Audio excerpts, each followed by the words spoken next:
Bom, primeiramente, ao pessoal que está assistindo aí, deixa eu só fazer uma coisa aqui, para não atrapalhar a apresentação. Beleza. Bom, então, primeiro, boa tarde aí, pessoal, né? A gente vai falar um pouco sobre esse tema, que é Kanban, e, na verdade, é só um nome bonito para uma ferramenta que a gente tem de transformação e melhoria contínua do nosso ambiente de trabalho, né?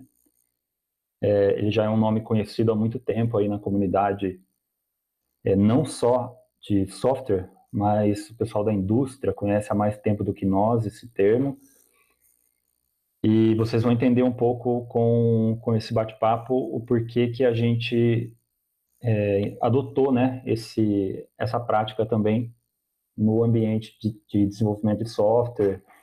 E vocês vão ver que isso está se expandindo para outros ambientes também do trabalho do conhecimento.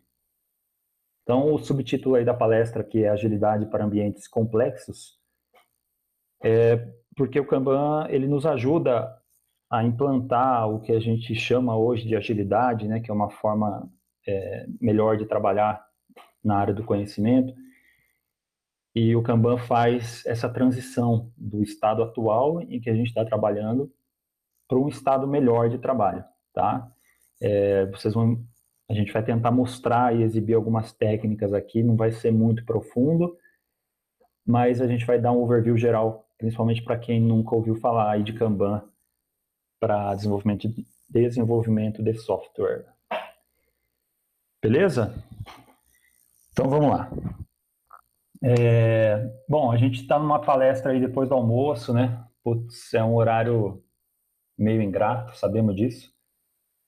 Então, quem estiver participando aí, ou quem for assistir depois também a gravação, se puder focar, né, se concentrar, e fiquem à vontade aí em interromper, em falar o que vocês quiserem aí. Se vocês puderem me dar um feedback aí, se vocês estão ouvindo, tá tudo bem?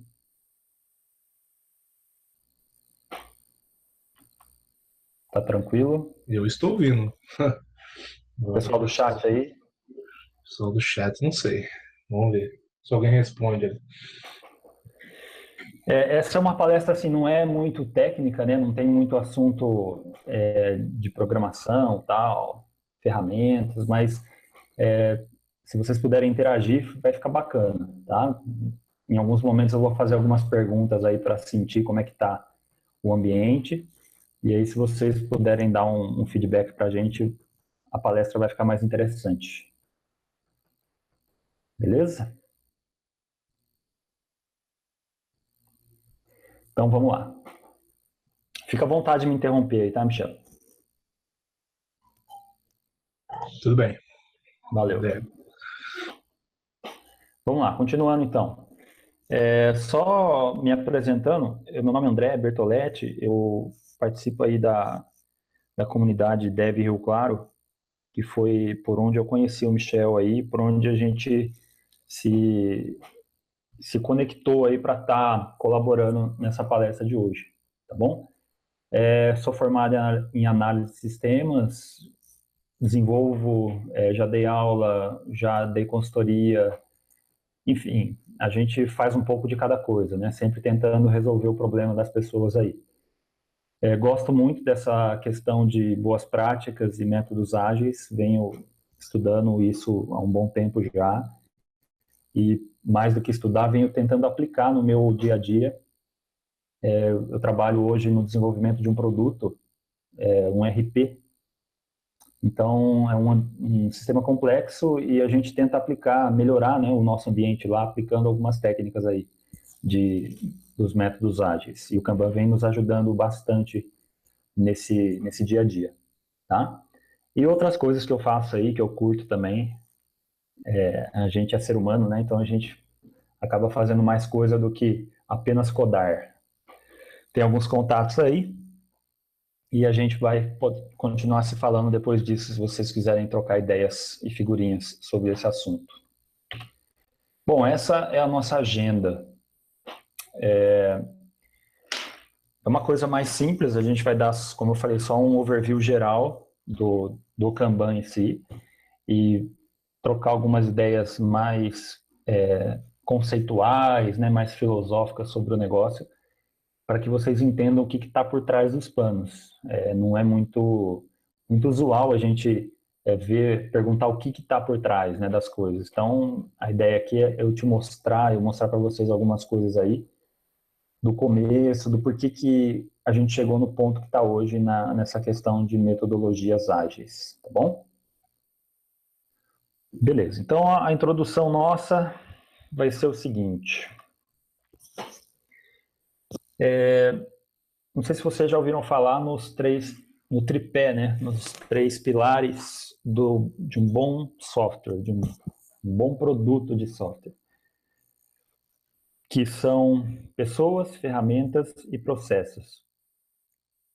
Não acho que vocês tenham que focar exatamente em um ou outro, ou focar os seus esforços somente em um, tá?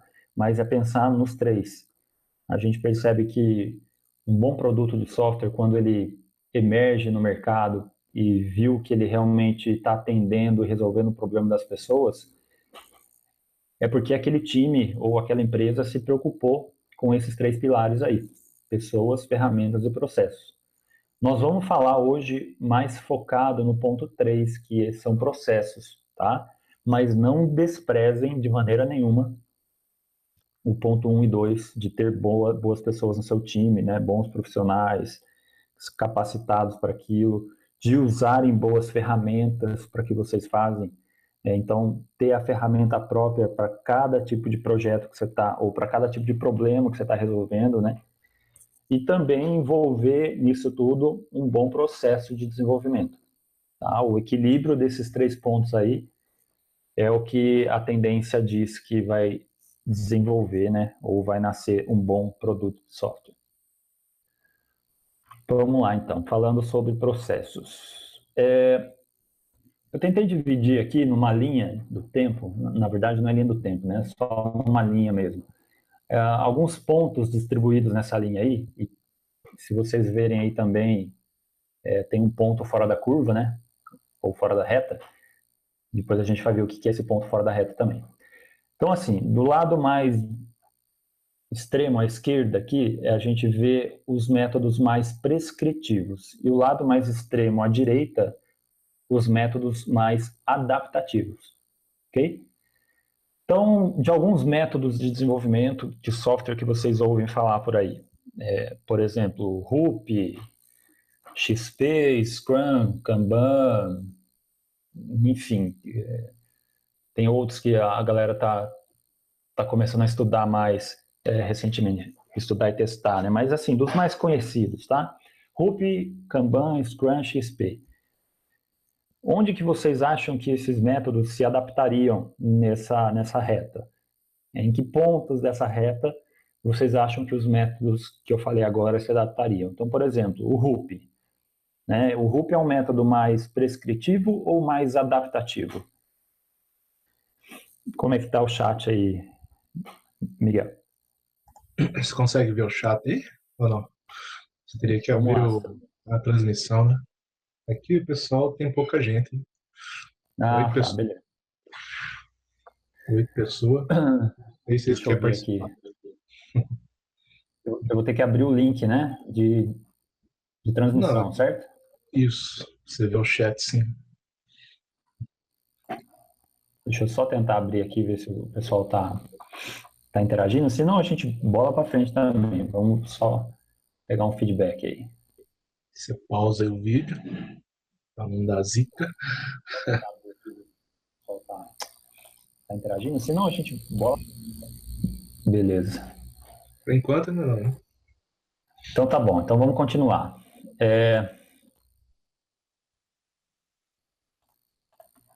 Então vamos lá. Já que a gente não tem respostas, a gente vai já incrementar e continuar a apresentação, tá? Então vamos lá. O RUP, ele é um método mais prescritivo, tá? Todos eles são processos de desenvolvimento e a gente pode até considerar processos ágeis, porque agilidade não é só velocidade, tá? Isso é importante a gente falar. Agilidade é a gente fazer as coisas do jeito certo, né? A gente responder e construir um software que realmente resolva o problema que ele foi pretendido a resolver. Então, o RUP aí, por ele ser mais prescritivo, ele está mais do lado esquerdo dessa reta aí, tá? O próximo aí vem o XP. O XP, que é o Extreme Program, ele é um método também de desenvolvimento de software, e para quem conhece ele, ele descreve diversas formas ou diversos caminhos ou técnicas que você tem que desenvolver para o seu software ser bem feito, ter chance, né, de ter mais sucesso no final.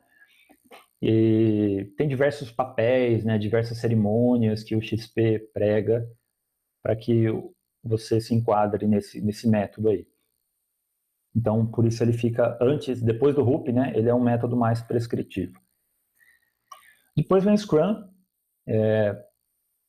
O Scrum, ele, apesar de ele ter alguns papéis definidos ali, algumas cerimônias, ele não é tão prescritivo como o XP e RUP. Ele não diz passo a passo o que você tem que fazer. Ele te dá algumas dicas, né? Faça uma reunião diária, divida o seu processo em sprints, depois no final da sprint faz uma review, mas ele não diz o como você vai fazer isso. Então ele te dá algumas pistas aí.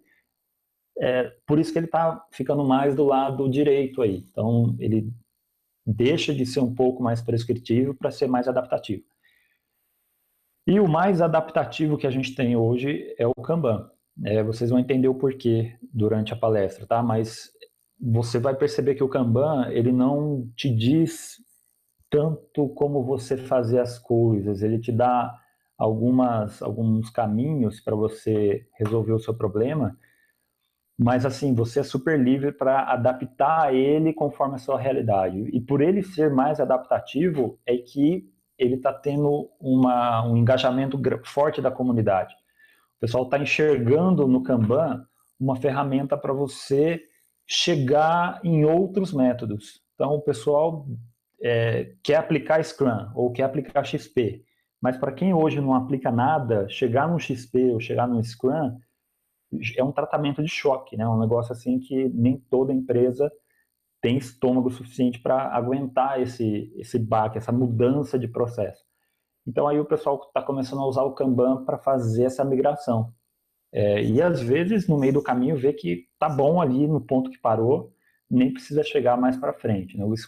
O Kanban, desculpa, dá essa possibilidade de a gente ir testando, experimentando melhorias, pequenas melhorias e evoluindo o nosso processo.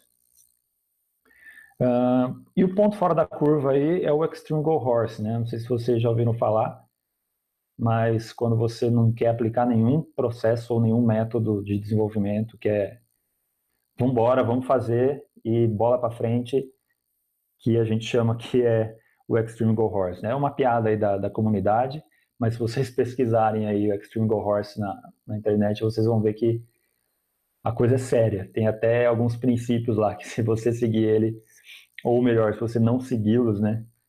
Aí a gente não está dentro de nenhum dos métodos de mercado aí. E tem gente que usa, tá? Beleza. Bom, então vamos lá. Do Scrum, do Kanban com a letra minúscula aí ao Kanban com a letra maiúscula. Então, o Kanban com a letra maiúscula é o método, né? Que a gente aplicou e vai tentar apresentar hoje. E o Kanban com a letra minúscula são as técnicas os que foram inventadas lá no Japão, que não tinha necessariamente um método por trás, né? Mas era mais o Kanban com letra em japonês, quer dizer cartão, né? Então, as técnicas que o pessoal começaram a usar lá na indústria automobilística para sinalizar algumas coisas e alguns processos que estavam acontecendo no meio do caminho. Tudo começou lá com o Taishi Ono, em 1950, né? Ele na indústria na automobilística, mais precisamente na Toyota. Ele queria entender e resolver melhor os problemas que eles estavam tendo lá com o acúmulo de estoque. Então, eles compravam parafusos demais, compravam rolamentos demais, e não tinha carro suficiente para consumir tudo aquilo de estoque que eles estavam consumindo. E aí ele foi tentando pensar em formas de melhorar isso, de não ter tanto acúmulo de coisas, mais de matéria-prima, né, no caso da indústria, para você ficar gastando dinheiro à toa. Essa é a realidade. Você compra coisa que não vai precisar, então você está só gastando dinheiro. E aí um dia ele foi no supermercado e percebeu que na prateleira do supermercado os produtos eram repostos conforme eles iam acabando. Então tinha lá 10 margarinas, né, na prateleira lá. Pô, mas será que o supermercado só tem 10 margarinas no estoque deles? Falou, não. Então ele parou para pensar, observou como os funcionários do supermercado repunham aquele estoque e ele começou a perceber que conforme a margarina ia acabando, vinha o funcionário e colocava mais margarinas ali na prateleira. Então era uma reposição em tempo real, né? Não precisa colocar todo o estoque de margarina na prateleira. Vai colocando conforme vai abrindo espaço, vai abrindo vaga ali para ser reposto. Com isso, com essa ideia, com essa sacada, né, aí caiu a ficha do Taishi Ono e ele levou essa sacada para a indústria automobilística e tentou fazer a reposição de peças do estoque deles na linha de produção, né, como um todo, conforme as coisas iam acabando. Então eles tinham cartõezinhos coloridos, onde conforme uma matéria-prima acabava, eles trocavam o cartão, ou seja, trocava a cor, alguém via que trocou a cor e já sabia que ele tinha que repor o estoque que estava no final ali. Então, por isso veio o nome Kanban, né, do cartão, que era pela coloração do cartão, você sabia o comportamento que aquele sistema ia ter. E aí você agia conforme aquele cartão estava te dizendo.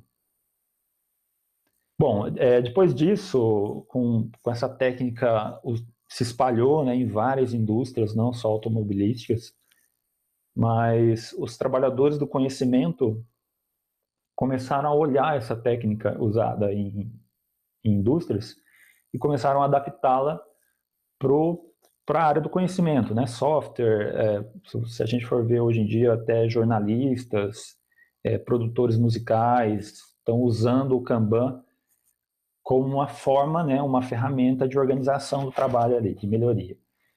Então, esse cara aqui, o David Anderson, olhando aquilo que o Taishi Ono fazia, ou criou, né, na indústria automobilística, e lendo esse livro, Agile Management, ele percebeu que fazendo uma amarração, né, um mix das duas coisas, ele conseguiria criar uma forma de organizar e melhorar o método, o processo em que um software era construído.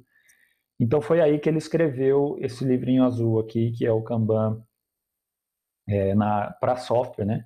E foi, vamos dizer, a primeira publicação em 2010 que centralizou o tema que a gente vai falar hoje. Daí para lá, daí para frente, né, a comunidade começou a se interar mais no assunto e hoje já está um tema bastante difundido aí na área de software e, como eu disse, está extrapolando para outras áreas também.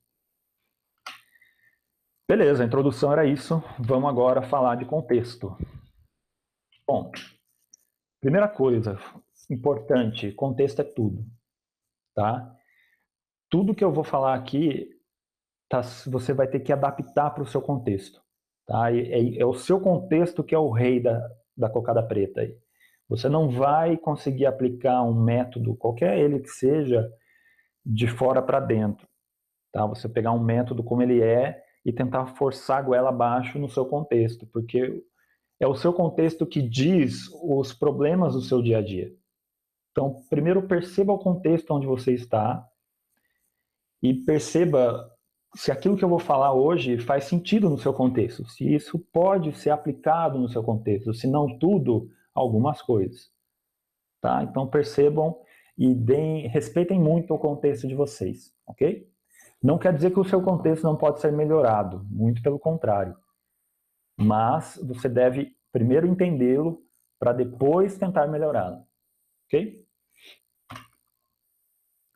Muito bem, vamos falar sobre o nosso ambiente de trabalho, que em japonês aí é o Gemba, que são onde as coisas acontecem. como que acontece, o que que rola numa empresa de software? Tá, então vamos lá. O que que é, né, uma empresa de software? Bom, vamos perceber o que que tem nessa empresa, né? Numa empresa de software tem os equipamentos, né? Os computadores, a máquina de café, sei lá, tudo que tem ali de mecanismo físico, de coisa que a gente vê e pode tocar, faz parte da empresa também. Tá? A gente não pode descartar os equipamentos ali. Uma empresa tem a sua hierarquia, né? A sua estrutura, o seu organograma, e assim, por mais democrática ou horizontal, né, que uma empresa possa ser em questão hierárquica, não tem jeito, sempre tem. Tá? A gente pode pensar numa startup aí mais nova do mercado, tem alguém ali que responde por ela, tá? Por mais moderna ou descolada que ela seja. Bom, uma empresa também tem as suas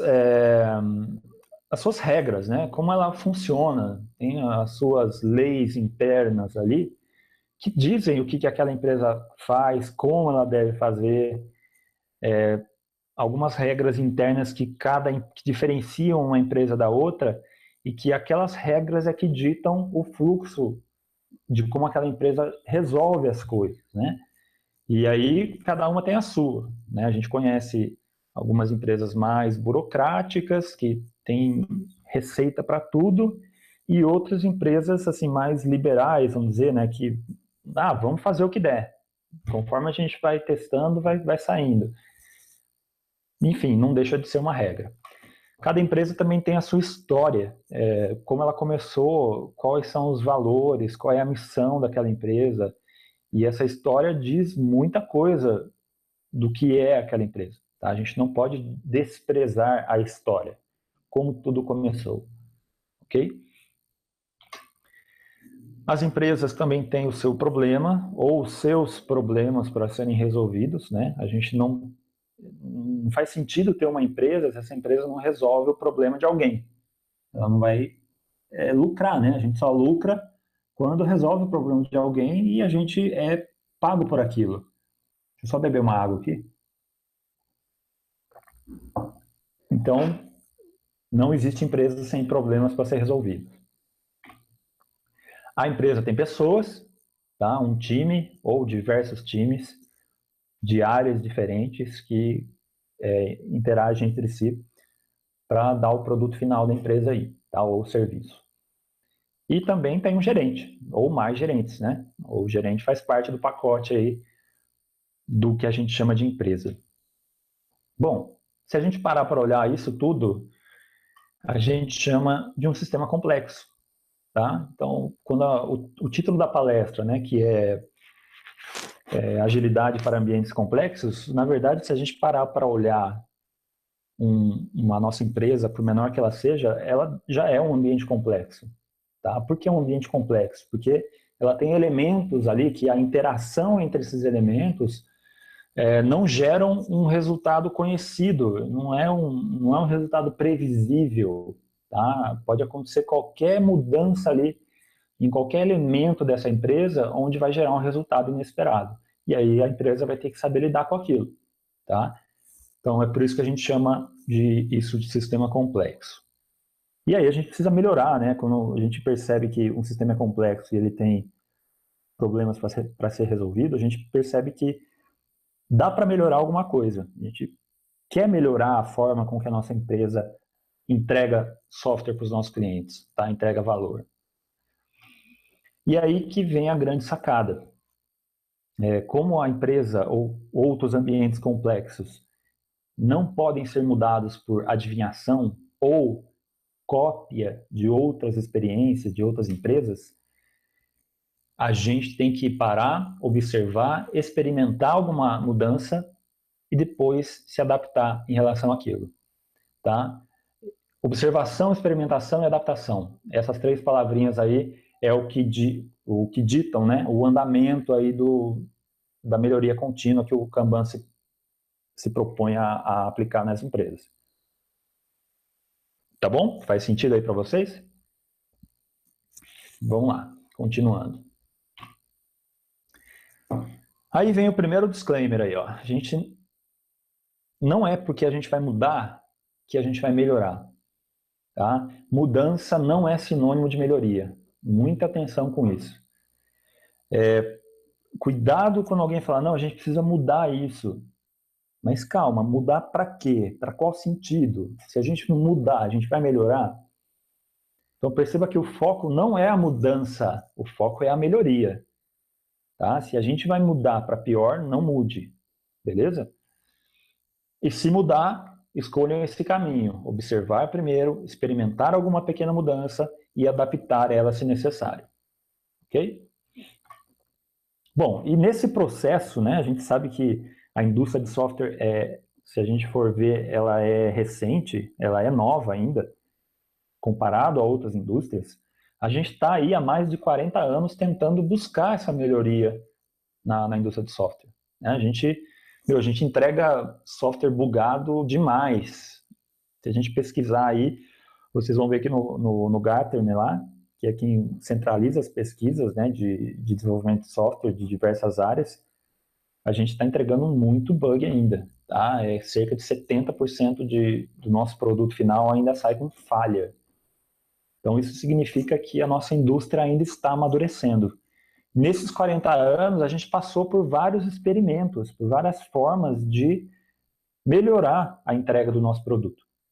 Então, nos anos 80 aí, surgiu o Cascata, né, o Waterfall, onde era uma técnica ou um método de desenvolvimento onde tinha uma etapa depois da outra, né? Então, primeiro analisava, da análise vamos para o design, do design vamos codificar, depois vamos testar, depois vamos manter.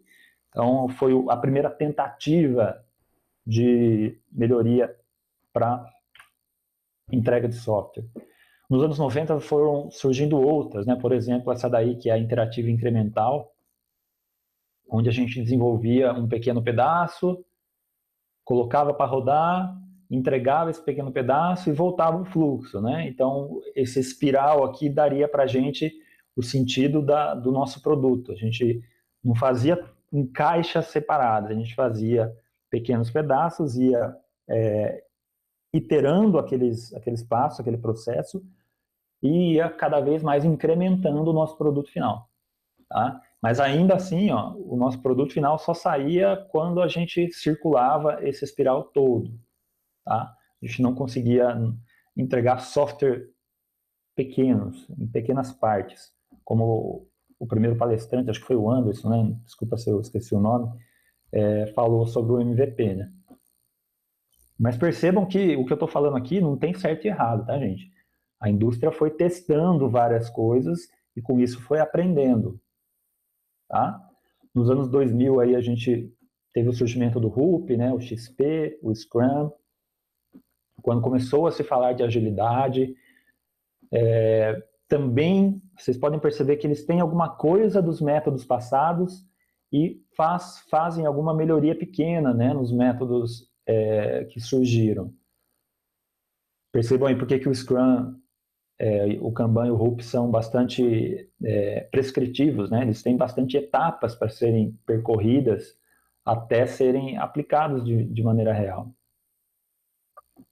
E nos anos 2010 aí a gente percebe o surgimento do Lean Kanban e de outras técnicas aí que, como eu falei, está extrapolando para outros ambientes, né? Até para a gerência, o Management 3.0.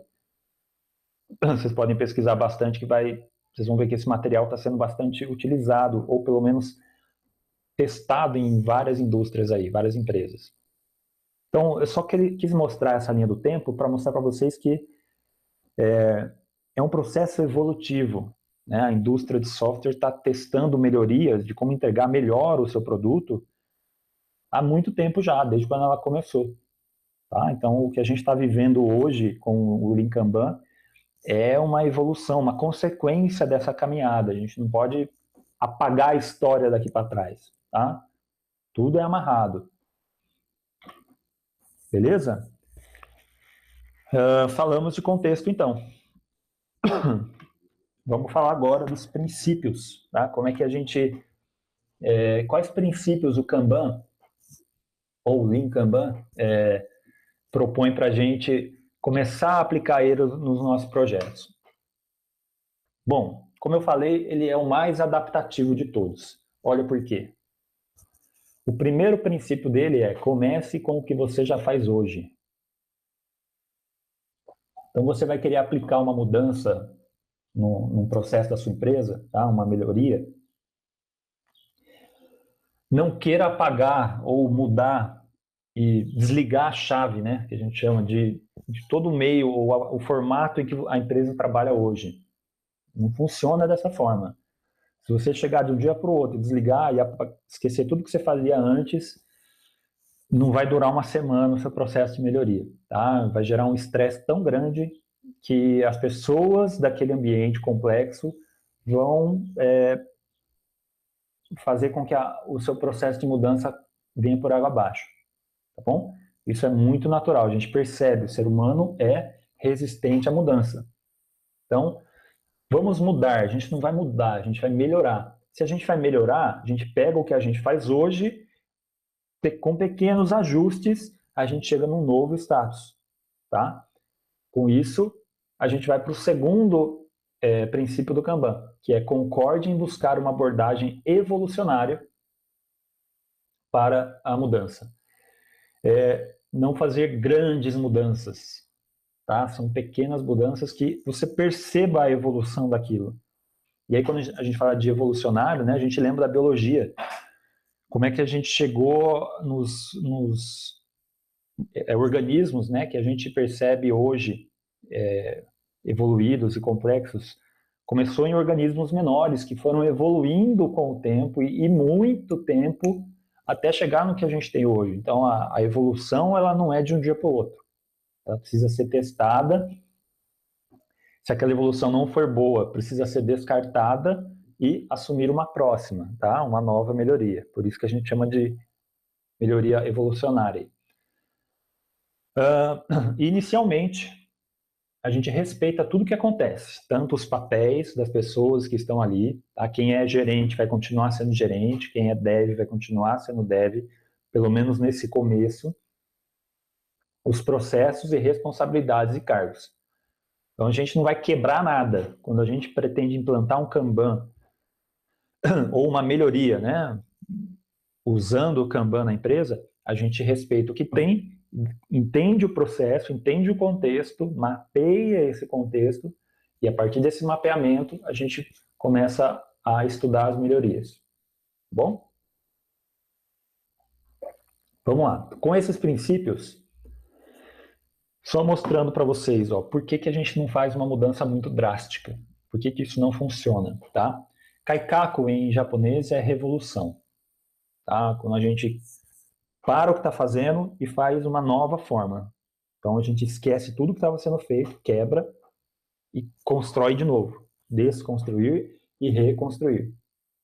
É fato que a gente percebe que revolução é útil em alguns momentos, tá? Em alguns pontos a gente precisa revolucionar, tá? Para que algo muito errado está sendo feito, não dá, não está certo. Mas quando a gente fala de empresas, de ambientes complexos, de mudança, de melhoria contínua, a revolução não é boa, tá? A gente não consegue melhorar com a revolução, tá? Por quê? Porque olha só o que a revolução traz, ou melhor, vamos usar outra palavra. Olha o que uma mudança traz. Toda mudança ela é traumática no começo, tá? Se eu estou num status quo, quero chegar num novo status quo, melhor, né? Porque vocês vão perceber aqui que a capacidade está subindo, quero melhorar a minha capacidade. Para eu fazer, essa curva não é ascendente, não é reta, ela tem uma caída aqui de desenvolvimento, tá? De capacidade. Percebido isso, quando você aplica uma mudança de processo no seu trabalho, no começo, parece que não vai, parece que não deu nada certo, as pessoas são resistentes, a gente está mudando coisas que a gente fazia de um jeito, a gente vai ter que fazer de outro. Então, essa barrigada aqui, essa caída de produção, ela é normal, tá? Em qualquer processo de mudança, ela vai acontecer. Não tem como, você vai começar uma academia. Cara, nos seus primeiros dias de academia é um terror, cara. Você não quer sair da cama, tá? Você volta cheio de dores para casa. Então, até que você entre num fluxo de melhoria e você percebe que aquela academia está te fazendo bem, que você não consegue mais ficar sem ela e que você, com ela, chegou num novo ser humano, né? O seu corpo está melhor do que estava antes. Mas para chegar nesse melhor, você teve que passar, você teve que ter estômago suficiente para aguentar essa queda aqui. Tá bom? Então, com isso, o que a gente propõe? O que o Kanban propõe? Tá? Essa evolução que a gente chama, que é o Kaizen. O Kaizen é uma melhoria contínua. Tá? E são pequenas melhorias. Então, ao invés de você fazer uma grande mudança, você faz pequenas mudanças. Nessas pequenas mudanças vão ter também as quedas de desempenho, as dores, tá? Mas elas vão ser menores do que a grande queda, da grande mudança. Então, com pequenas mudanças, melhorei um pouquinho, consegui. Vamos tentar uma nova? Vamos tentar uma nova. Ah, vai ter uma queda, mas vai ser pequena, porque a sua mudança foi pequena. E aí você vai para a próxima. Tá? Então, essa é a ideia do Kaizen, você fazer pequenas evoluções no projeto. Então, todo mundo está... A empresa está no status atual, cheio de problemas para resolver, ser resolvido, e a gente quer chegar onde? No Agile, né? Ou pelo menos vamos mudar essa palavra de Agile para uma nova forma, uma forma melhor de entregar software. Isso é normal, todo mundo sabe que está num status, quer chegar em outro. Mas como é que a gente consegue fazer essa transição? É aí que está o problema. Ninguém fala como que a gente pode chegar nesse estágio novo, tá? E é aí que entra o Lean Kanban. O Lean Kanban, ele entra nesse processo de mudança aqui, no intervalo entre o estado que você está agora para um melhor estado. Esse caminho de mudança, de transição, é o Kanban que vai nos ajudar nisso, tá? Com as suas diversas melhorias aí. Bom, mas aí a nossa meta, já vem um segundo disclaimer, né? A nossa meta não é ser ágil. A nossa meta é entregar valor. Vou deixar vocês refletindo nessa frase aí, enquanto eu vou pegar uma água, eu já volto. 1 minuto. Beleza, estamos na área. Bom, vocês concordam com isso aí? A gente tem que tomar cuidado, tá, gente? Porque quando a gente começa a aplicar agilidade na empresa, todo mundo quer chegar no by the book, né? O Scrum como ele tem que ser. A gente tem que ter tudo aquilo ali que diz no livro para a gente conseguir ser Scrum. Ou a gente tem que fazer tudo que o Kanban pede para a gente conseguir ser Kanban. Mas a meta de uma empresa não é ser ágil, mas é entregar valor. Não sei se vocês percebem isso. Vocês já viram alguma caixinha de software? Pensa aí na caixinha do Windows, ou do Office, ou sei lá, de qualquer produto de software que você vai comprar o DVD lá para instalar, a caixinha e tal. Ou um site aí que vende serviços online, né? Nesse site, nessa caixinha, tá lá escrito, ó, esse software foi feito com Kanban, ele foi feito com Scrum. Esse site usou TDD. A gente não vê isso, né? Ou você vai comprar um carro, né? Vai comprar um carro lá, esse carro foi feito com o sistema Toyota de produção. Isso não interessa, isso não entrega valor para o cliente final. O que entrega valor é o produto estar bem feito. Então, percebam que a grande meta é entregar mais valor. O ágil, tá, ou qualquer outro método vai nos ajudar a chegar nessa meta. Ok? Então, percebam aí, ó, como é que é feito, como é que seria, né, esse processo de melhoria contínua numa empresa. Olha só. O time está lá com um estado atual, cheio de problemas não resolvidos, e a gente quer resolver esses problemas, tá? Com o Lean Kanban, a gente faz uma pequena melhoria. Bom, galera, mapeamos o nosso estado atual. Vamos tentar um novo jeito, tá? Na semana que vem. Vamos começar a fazer de uma forma diferente, mas essa pequena mudança aqui, beleza, vamos. Então você faz uma pequena mudança e percebe que essa pequena mudança que realmente mudou. Percebam que o cubo mágico está de um jeito aqui e está de outro aqui. Mas aí você tem que parar para pensar e avaliar. Essa mudança foi boa?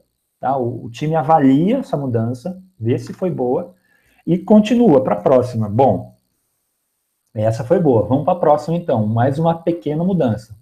Essa mudança que o time fez, essa segunda mudança, o time avaliou e viu que não foi tão boa assim. Opa, peraí. Não deu certo essa última mudança que a gente fez. Como ela foi pequena, não tem problema nenhum a gente voltar para trás. Tá? Rollback nisso e vamos para a próxima mudança. A próxima pequena mudança. Vamos para mais um, ó, percebam? Melhorou mais um pouco, ó, tá? Então, estamos no caminho certo. O time está sempre observando, fazendo, adaptando, certo? Mais uma pequena mudança que também deu certo. Vamos para mais uma? Vamos para mais uma. Opa, essa daqui já não chegou no que a gente esperava, galera. Não deu certo, não. Não tem problema, a mudança é pequena, volta para trás e continua. Esse processo, pessoal, a gente vai fazendo pequenas mudanças, ó, até que o time consiga centralizar isso, encarnar isso como da cultura, né? A cultura da empresa começa a ser uma cultura Kaizen, que a gente chama, uma cultura de melhoria contínua. De pequena em pequena mudança, de tanto o time fazer, testar, observar e adaptar, ele vai pegando esse jeitão de pequenas melhorias. E aí, quando você olha para trás, como você era e como você está hoje, você percebe o grande passo que você deu, tá? Essa é a sacada, uma das sacadas do Kanban. É não fazer grandes mudanças, pequenas mudanças, faz, observa, testa, adapta, ok?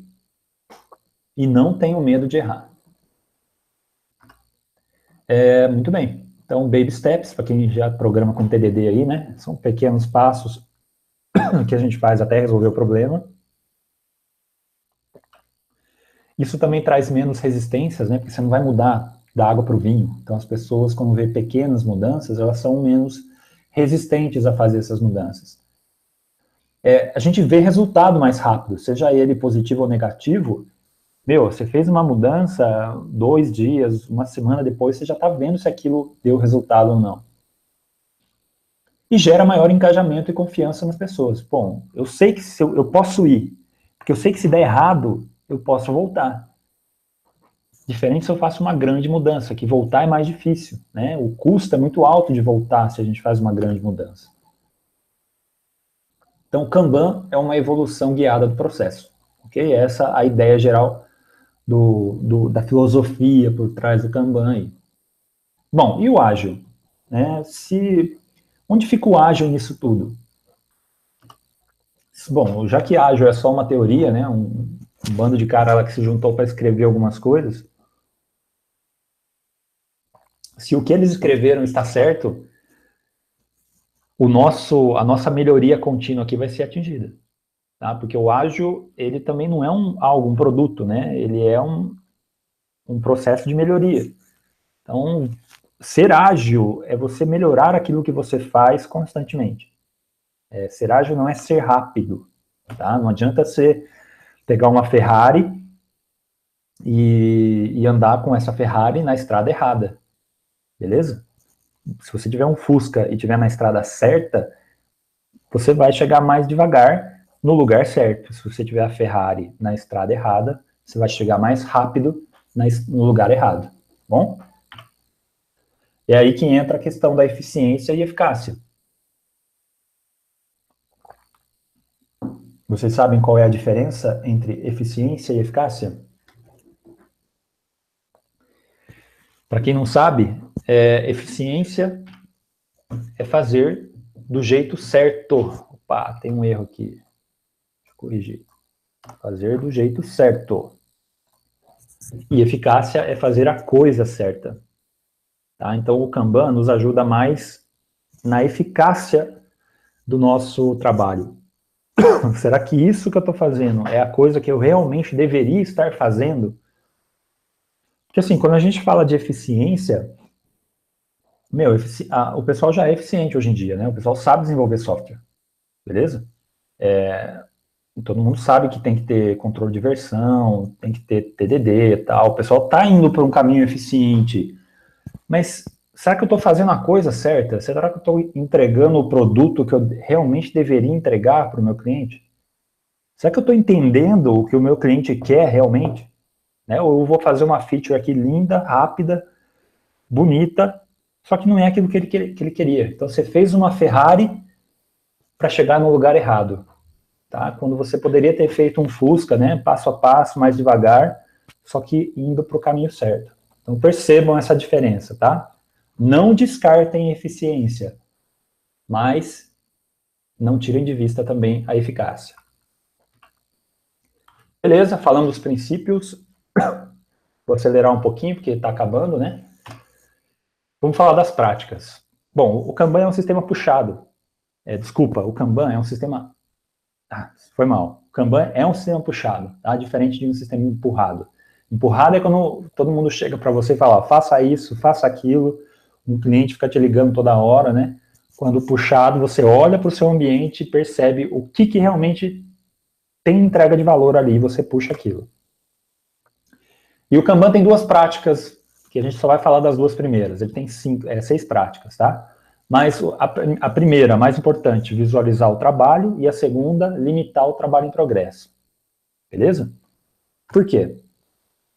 Por que a gente precisa visualizar o trabalho? Imagina o seguinte, você está com o seu carro indo para uma viagem, seu carro quebrou e você chegou na oficina mecânica e viu essa cena aí.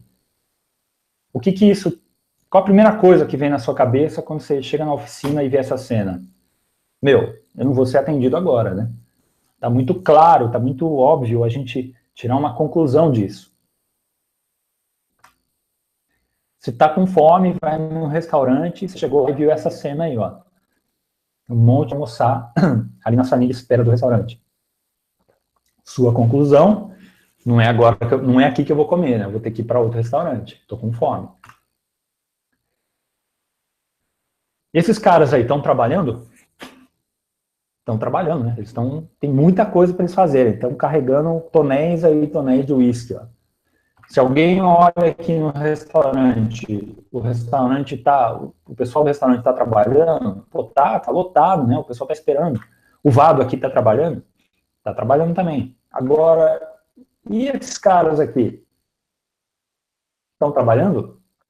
O nosso ambiente, alguém que passa pela empresa e vê esse time, não vou dizer trabalhando, mas vê esse time do jeito que ele tá. Dá para saber se esse time tá trabalhando ou tá enrolando?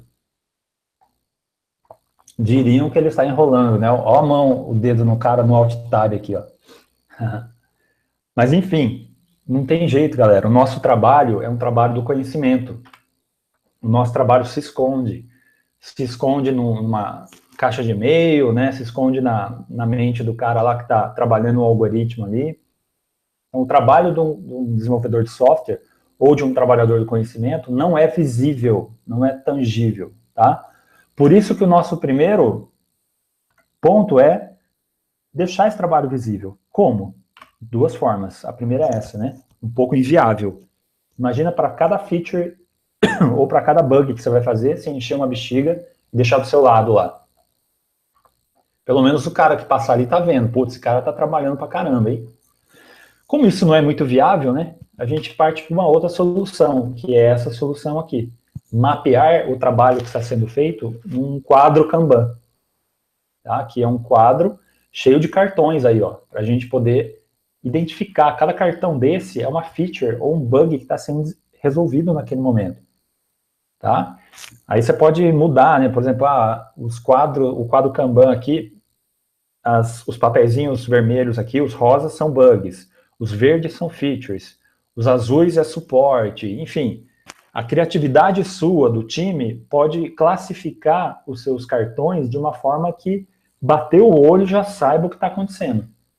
Tá? Quem chegar e ver esse time aqui, putz, esse time está trabalhando pra caramba, meu. Eles estão fazendo muita coisa. Tá? Então não tem trabalho escondido aqui. E as empresas nossas, elas sofrem com o débito de visualização do que está sendo feito, né? Então, é por isso que o quadro Kanban, visualizar o trabalho em progresso, é a primeira coisa que você tem que praticar quando você quer melhorar um processo, tá? Claro, porque a gente não consegue gerenciar aquilo que a gente não consegue ver.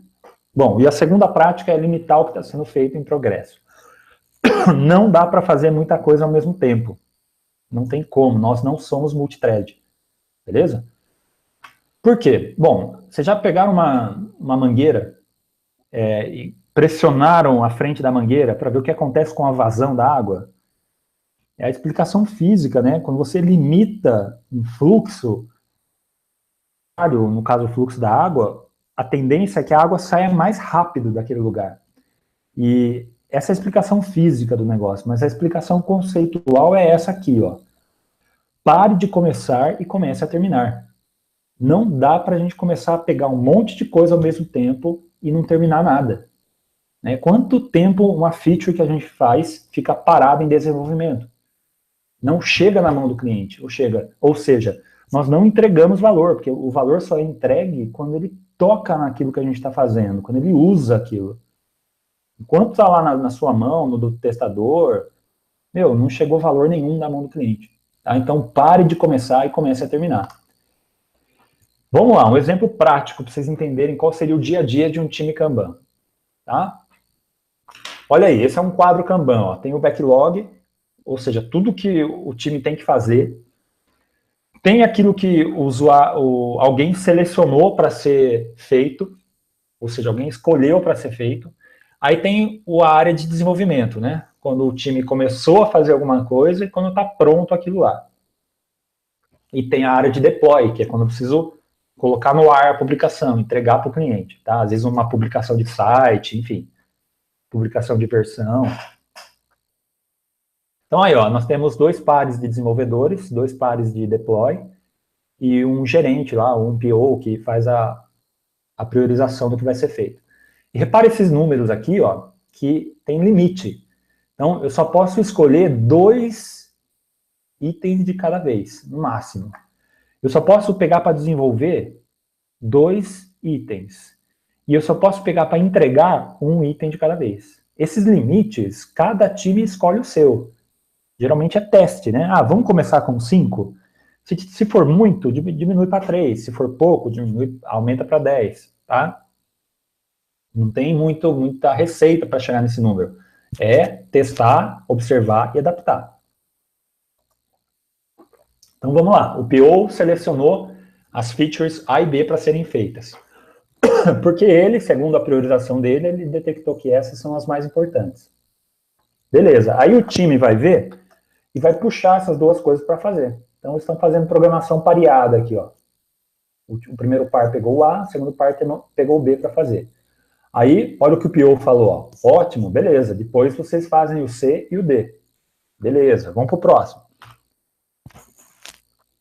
O time A, o primeiro time aqui, terminou a feature A. Ó. O que ela fez? Pegou aquele cartão e colocou em Done. Tá? E o deploy que estava sem fazer nada, ó, beleza, agora eu já posso deployar alguma coisa. E o PO tá lá na loucura dele, falando, putz, esse aqui também é urgente de fazer, mas eu não posso, né, porque eu já tenho 2 na fila ali, não posso extrapolar esse limite. E aqui, ó, também tá com 2 cartões. Os times aqui não podem puxar mais do que 2. Então, o que vai ter que acontecer?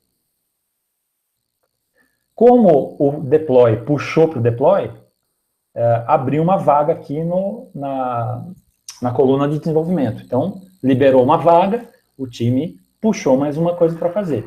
Beleza? O time de baixo aqui ainda não terminou o que ele estava fazendo. Beleza? Opa, olha o que aconteceu agora. Deu algum bug aqui no deploy, deu algum problema que não estava compilando o que o time entregou. Na hora que ele foi fazer os testes de integração lá, parou tudo. Tá? Repara a consequência disso. Ó. Estourou o limite aqui de 2 de desenvolvimento. Tem o C e o D aqui. Então, bom, nós não podemos fazer o D. Então, o que vai acontecer? Esse time aqui, essa dupla, né, vai ficar parada sem fazer nada? Não. ela vai ajudar no ambiente como um todo a tirar o gargalo, desentupir esse cano que está entupido para o fluxo continuar. O que ele faz? Vai lá e ajuda o deploy. Bom, tem alguma coisa que a gente pode fazer para te ajudar? Não, vamos lá, vamos fazer alguma coisa, tá? Me ajuda aqui a entender o que está acontecendo. Enquanto isso, como abriu uma vaga aqui em escolhido, o gerente aqui puxou mais uma. O C terminou, só que olha o deploy ainda parado. Ó. O deploy não pode fazer mais nada enquanto não liberar esse. Por quê? Porque o limite do trabalho em progresso dele é 1. Bom, o que eu vou fazer então? Eu vou ajudar novamente o que está acontecendo nesse deploy. Porra, galera, é tão grave assim que está acontecendo? Mostra aí. Como que a gente ajuda? Beleza. Enquanto isso, ó, o PO também está parado. Por quê? Meu, tá tudo no limite aqui. Se eu colocar mais coisa para ser feito, o meu gargalo vai ser cada vez maior. Lembra que Kanban é fluxo, tá? Não adianta nada eu colocar, empurrar features para o meu processo se não dou conta de desenvolver. Então eu tenho que ajudar a melhorar esse fluxo contínuo aqui.